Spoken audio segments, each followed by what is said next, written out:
ამერიკის შეერთებული შტატები საქართველოს მთავრობის სიძულვილის ენის წინააღმდეგ ბრძოლის სამმართველოს გამო შეშფოთებულია. საელჩო რადიო თავისუფლებისთვის გაგზავნილ წერილში ხაზს უსვამს, რომ პრეზიდენტ დონალდ ტრამპის ადმინისტრაცია და ამერიკის შეერთებული შტატები სიტყვის თავისუფლებას ფუნქციონირებადი საზოგადოების ფუნდამენტურ საფუძვლად მიიჩნევენ და მტკიცედ ეწინააღმდეგებიან ცენზურას. გამოცემამ ამერიკის შეერთებული შტატების საელჩოს შეკითხვით 22 ივლისს მას შემდეგ მიმართა, რაც ჟურნალისტი ვახო სანაია Facebook-ზე დაწერილი პოსტის გამო 15 დღით დააპატიმრეს.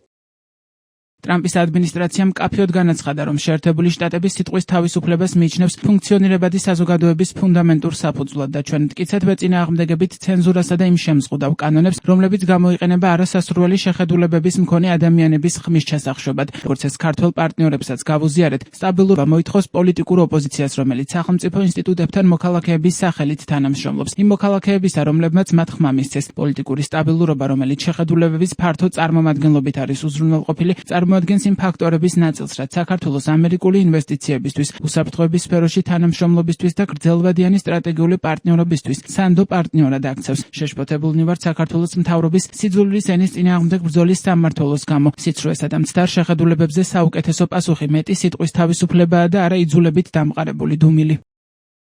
1 ივნისიდან მას შემდეგ, რაც ჩინაგან საქმეთა სამინისტრომ ახალი სიძულვილის ენის წინააღმდეგ ბრძოლის სამმართველოს ინსპექტორები, როგორც თავად უწოდებენ, სოციალური ქსელების მონიტორინგს შეუდგნენ, ამ საფუძვლით არაერთი ადამიანი დაჯარიმდა. ჟურნალისტი ვახო სანაია კი პირველი იყო, რომელიც ამავე საქმეზე პატიმრობაში გაუშვეს. ამავე სამმართველოს მიმართვის საფუძველს და 25 დღიანი ადმინისტრაციული პატიმრობა შეეფარდა პროევროპული საპროტესტო აქციების მონაწილე ექიმ გიორგი ახობაძესაც. სწორედ ამ სამმართველოს საქმიანობასა და მის პრაქტიკას ეხება ამერიკის შეერთებული შტატების საელჩოს მიერ დღეს გავრცელებული შეფასებაც. პრეზიდენტ დონალდ ტრამპის ადმინისტრაციის პირობებში ამერიკის შეერთებული შტატების საელჩოს მხრიდან ეს არის პირველი საჯარო შეფასება, რომელშიც ქართული ოცნების მიმდინარე პრაქტიკა გაკრიტიკებულია. ეს კი იმ ფონზე, როდესაც ტრამპის ადმინისტრაციის პირობებში ქართული ოცნების ლიდერები ურთიერთობების გადატვირთვის მოლოდინზე საუბრობენ და ბოლო პერიოდში ვაშინგტონიდან მიღებულ პროტოკოლურ თუ დიპლომატიურ სიგნალებს მმართველი პარტიის მიღწევად წარმოაჩენენ. საელჩოს განცხადებას დღეს ქართული ოცნების დეპუტატი თენგიზ შარმანაშვილი გამოეხმაურა და საელჩოს მეტი კონკრეტიკა მოსთხოვა. ოცნების დეპუტატი მიიჩნევს, რომ საელჩომ უნდა დააკონკრეტოს, რატომ არიან შეშფოთებულნი. შარმანაშვილის თქმით, თუ ამერიკის შეერთებული შტატების საელჩოს ამ საკითხის ირგვლივ კითხვები აქვს, მას საქართველოს საგარეო უწყება პასუხს გასცემს. ბოჭორიშვილის უწყება თემას ამ დრომდე არ გამოხმაურებია.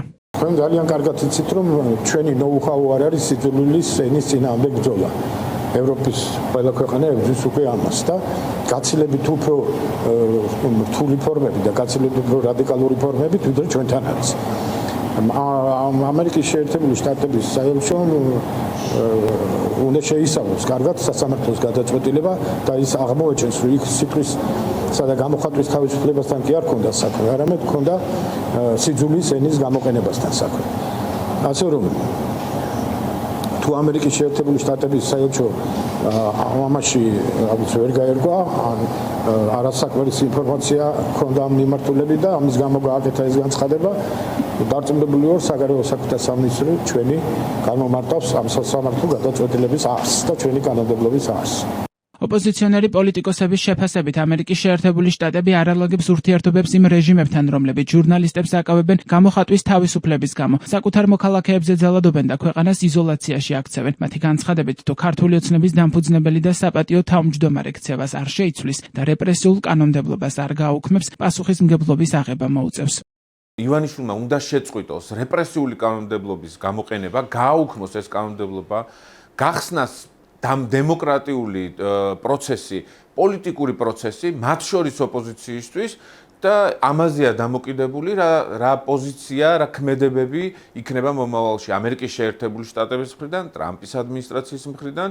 წინააღმდეგ შემთხვევაში ივანიშვილს მოუწევს ამ რეპრესიული კანონმდებლობის, რეპრესიული ქმედებების, ანტიქართული საქმიანობის გამო შესაბამისი პასუხისმგებლობის აღება. და ეს პასუხისმგებლობა ივანიშვილისთვის არ იქნება ნამდვილად საჩუქარი და უკვე მერამდენე გზის ტრამპის ადმინისტრაცია აფრთხილებს ივანიშვილს და ანტიქართულ ოცნებას, რომ პასუხისმგებლობის გარეშე ამ დანაშაულებებს ესე მშრალად ვერ გაივლის ბიძინა ივანიშვილი და მისი ანტიქართული გუნდი.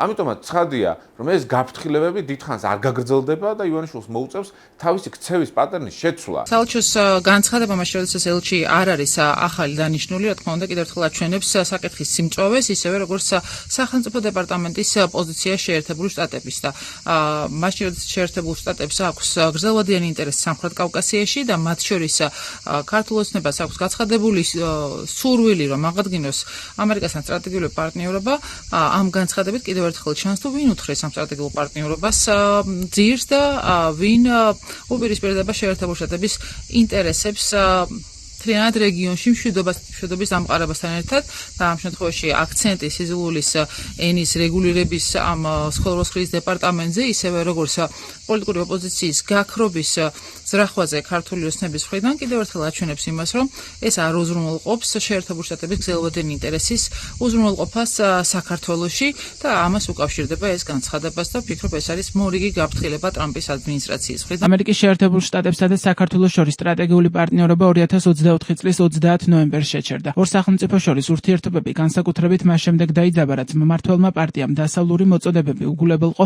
ეგრეთ წოდებული რუსული კანონი მიიღო და მშვიდობიანი პროტესტი ძალადობრივად დაარბია. ამ ნაბიჯების საპასუხოდ ვაშინგტონმა ქართული ოცნების ლიდერების, სამართალდამცველებისა და კერძო პირების წინააღმდეგ მკაცრი სანქციები აამოქმედა. მიუხედავად იმისა, რომ კობახიძის მთავრობა ბაიდენის ადმინისტრაციის კურსის ცვლილებას და დონალდ ტრამპის მოსვლასთან ერთად ურთიერთობების გადატვირთვას ელოდა, დაწესებული შეზღუდვები ძალაში დარჩა.